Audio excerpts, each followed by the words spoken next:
Горький исемендәге мәдәни үзәктә без тормышны сайлыйбыз дигән бәйге уза. Әлеге бәйге мәктәп укучылары һәм студентлар бу бәйге турында видеорепортажны карагыз.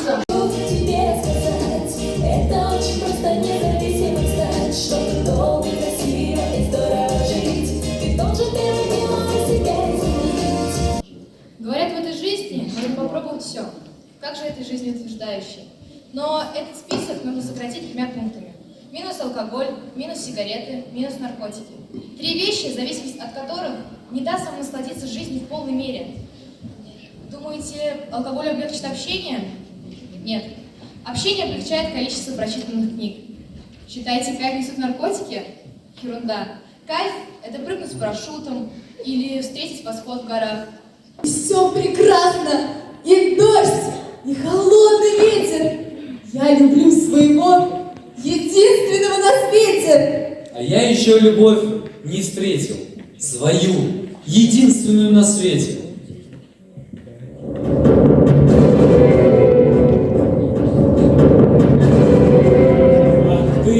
А ты, как трогательно и гадко. Что есть любовь? Любовь загадка? Чертом спорю. Ха! Так я и есть черт. Забудет вмиг она глаза коричневого цвета. Случится все это не позже лета. И космонавты, и не физики, и сожалений горьких нет, как нет.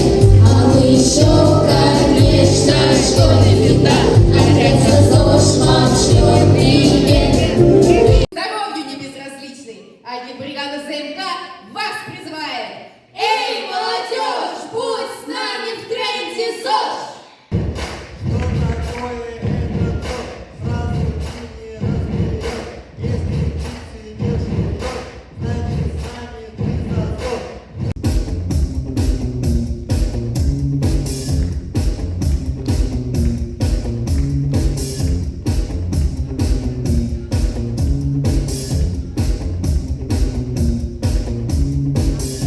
Пьянстве и курении, алкоголизме и наркомании говорилось и говорится очень много. Иногда их очень мягко называют культурными ядами. Но именно они, эти культурные яды, приносят множество боли, страдания в семьях, трудовых коллективах и являются злом для общества. 1941 года небольшой, уютный и зеленый городок на Волге отметил 9 лет со дня основания. Можно готовиться к первому юбилею, десятилетию в 42-м. Жителей в Зеленодольске тогда было немного, более 30 000 человек. Пешком обойти